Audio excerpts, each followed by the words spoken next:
vem essa terceira questão. É possível perdoar, continuar e voltar a confiar?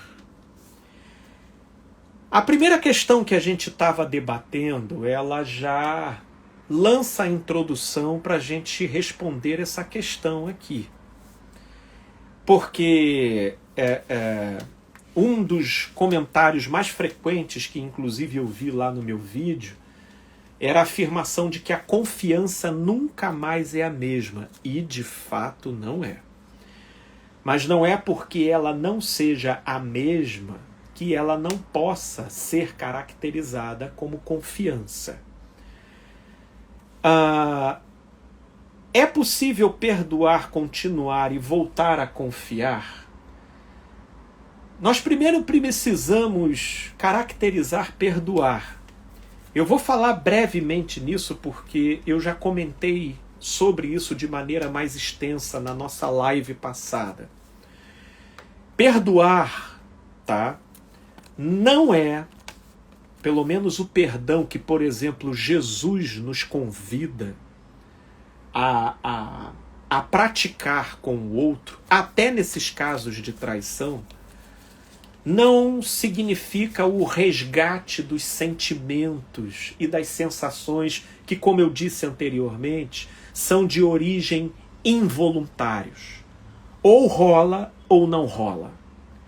Perdoar é uma decisão da consciência em não alimentar nada dentro de si que seja negativo ou vingativo em relação ao outro.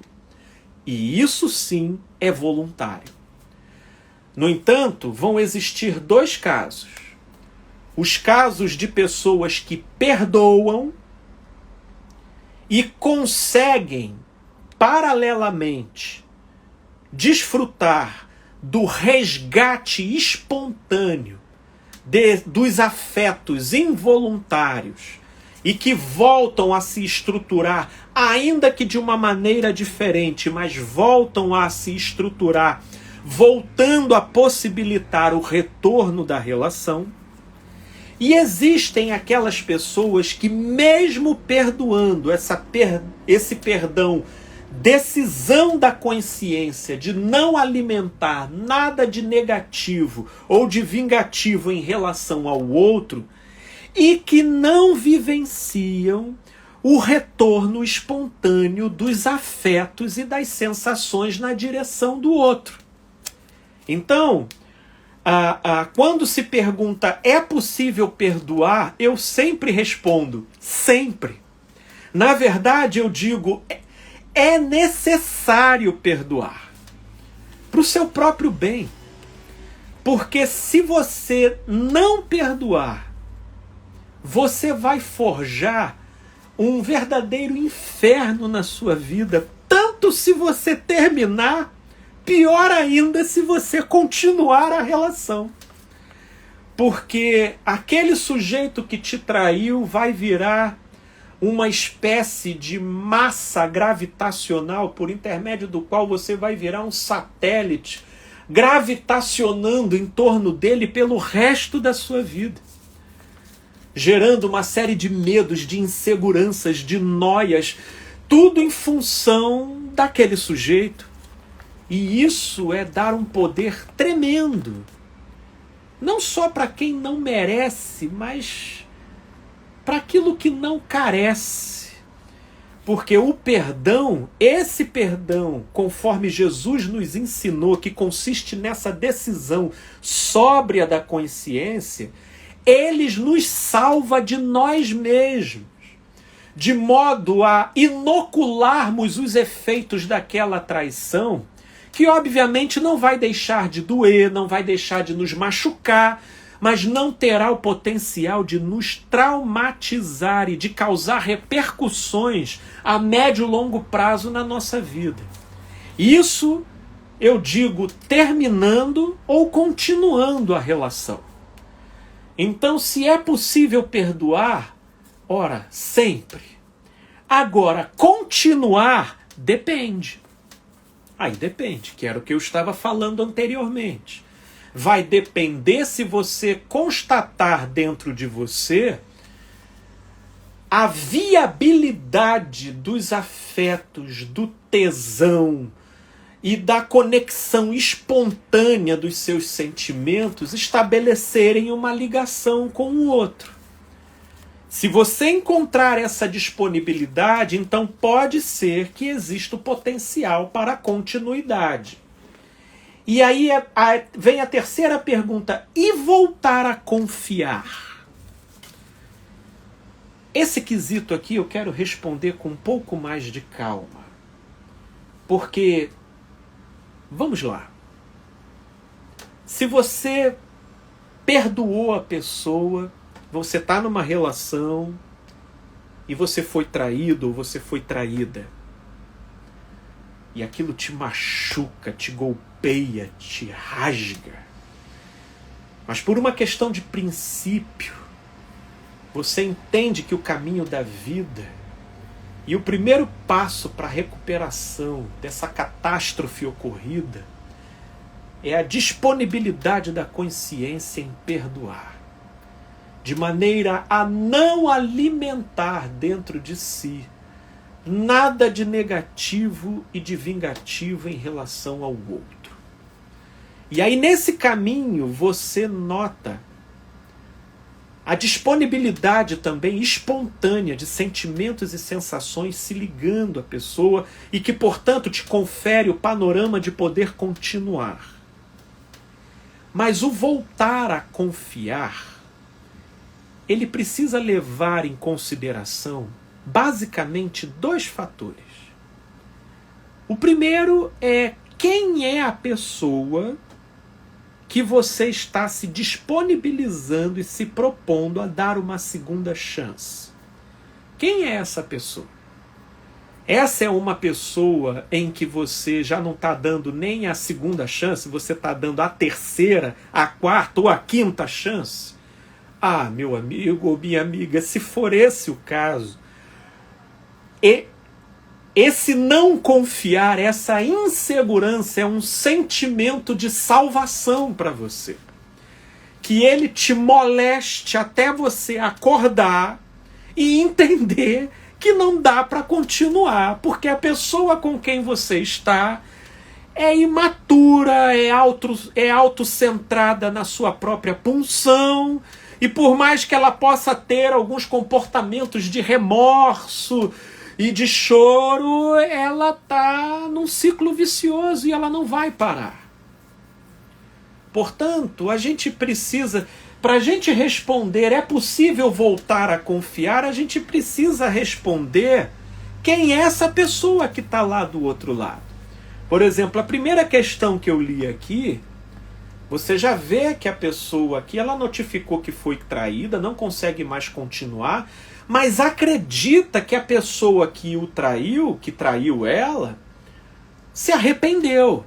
Então ela teve ali uma avaliação, ela viu que foi de verdade. Então, para a gente voltar a confiar, gente, confiança é uma construção.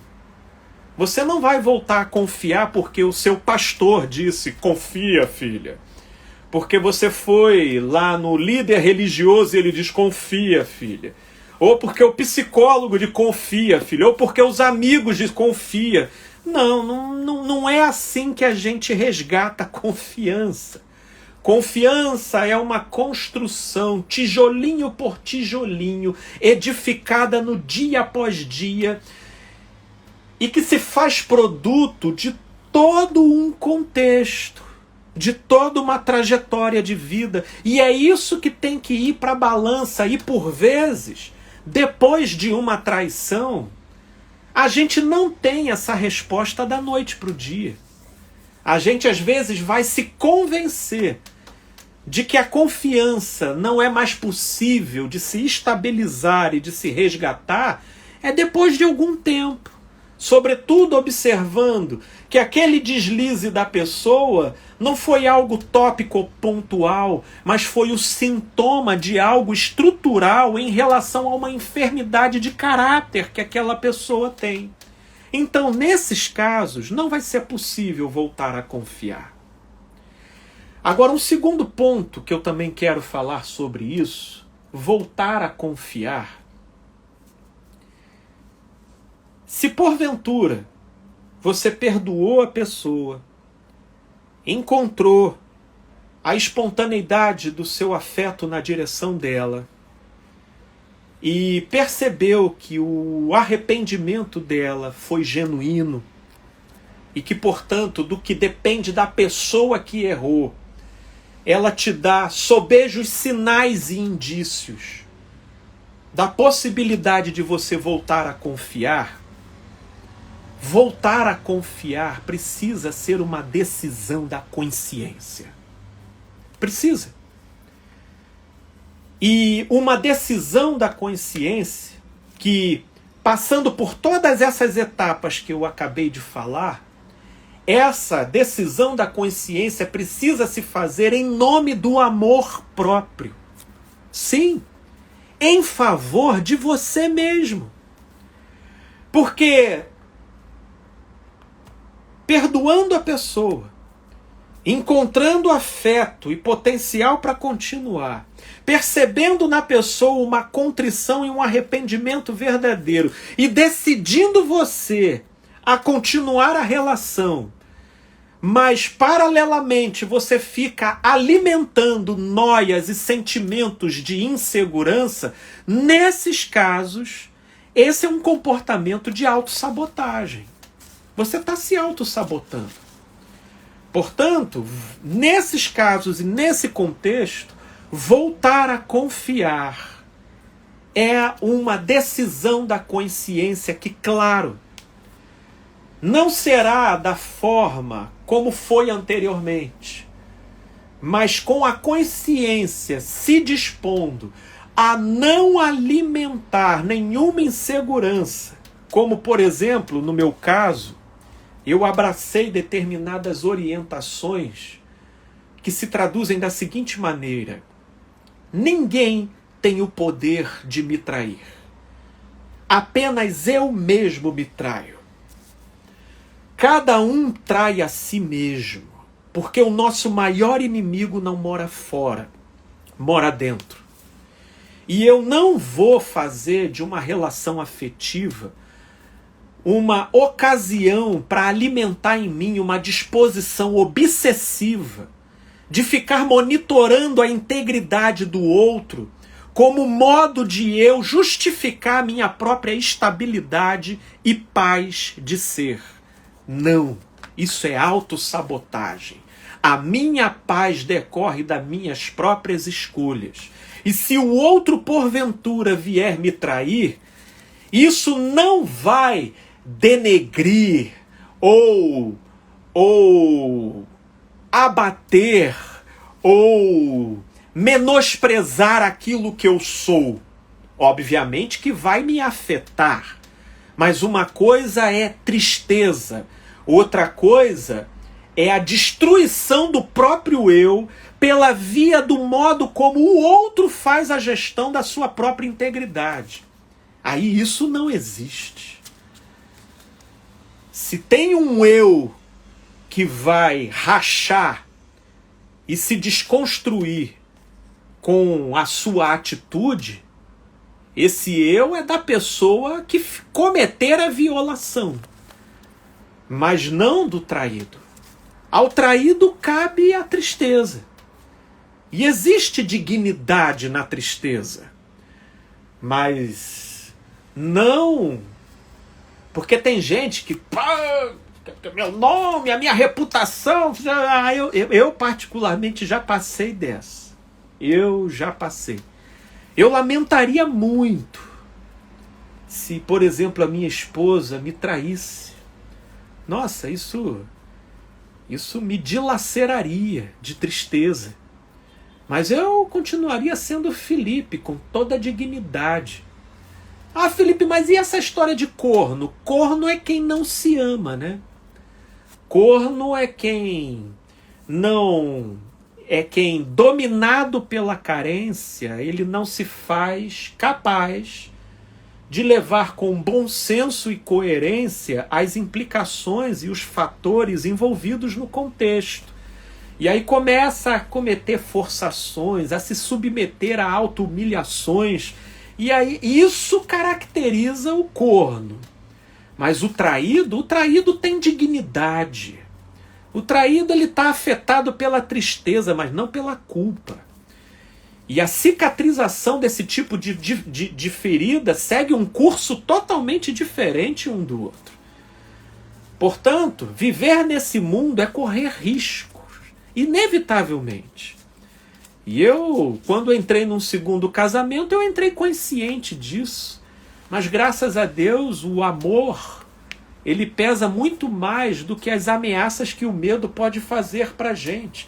Principalmente se a consciência se predispõe a não alimentar nada de negativo ou de vingativo em relação às violações que foram cometidas contra você. Portanto, esse é o ponto e é o desafio para aqueles que desejam voltar a confiar.